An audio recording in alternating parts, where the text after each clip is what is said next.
Good evening, especially Montreal comedy. I mean, he wrote it down too. Alright, well, yeah, I was back there doing the Stuart Smalley thing, you know, like, I can do this because I'm good enough, smart enough, and doggone it, people like me. And it's not really working because my nerves are so shot. Anyway, I live in the West Island and I take the bus everywhere. And I take the 211, you know, the West Island tour. And what I hate about that bus is there's always these Latino wannabe white West Island kids who sit spread eagle in the back. And I saw some the other day, and one of them got up as if he was 50 Cent. He blasted me out. I was like, "What the fuck you looking at, bitch?" And I just went, "What the hell are you doing? Prepping up for a Much Music video audition? Go do that in East LA and see how long you last." What?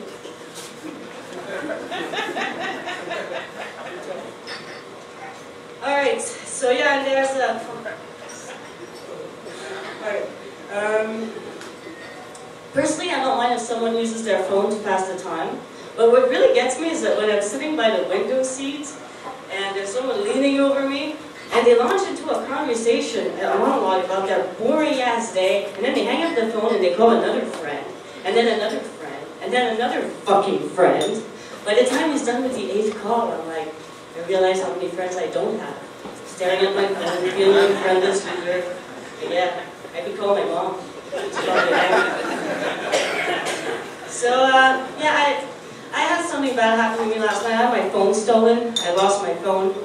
And what's really fucked up about that is how much I can't function anymore, how my world doesn't make sense anymore. I mean, you'd swear I lost a child and I'm so distraught over this. And in fact, I was roaming around downstairs earlier, feeling lost, and I was seeing people using their phone, calling, texting, and I had this song in the back of my head. How can I live without you? Yeah, sad. I miss my phone!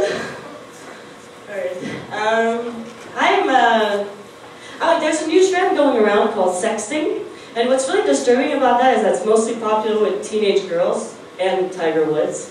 And I can only imagine this 13-year-old girl, you know, snapping shots for herself like a Playboy bunny, and then she accidentally messages her father. Can you imagine how awkward that conversation would be? I mean, but there are probably some fathers out there who'd probably be proud. Look at that, my little girl out there. Done that, isn't she? My daughter. Alright, I'm having fun. How about you guys? To tell you something else about me, I'm addicted to McDonald's. When I saw Super Size Me, I didn't want to puke. I just went right ahead and got myself a Big Mac or an extra poopy or extra nuggets. I mean, it's almost as bad as if I saw a documentary on ecstasy and said, "Hey, that looks pretty good, let's go get some."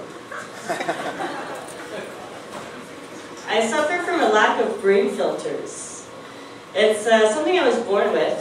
When I was 4, my mother took me to her friend's house, and as we walked in, I went, "It's ugly here. Can we leave?"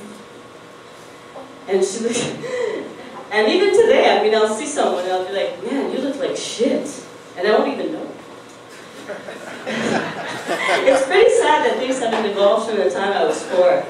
But I think I get it from my father. But my father's the kind of man who says things you really didn't want to know in the first place. We're driving in Lake Placid, he's like, "Look, Natacha, St. Regis Cottage, that's where we made you."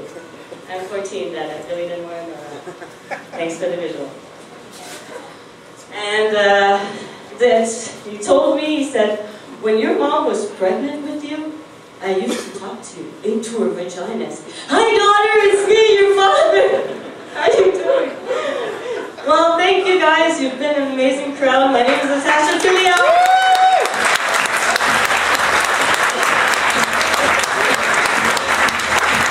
We'll bring on the next comic. He is, now get this,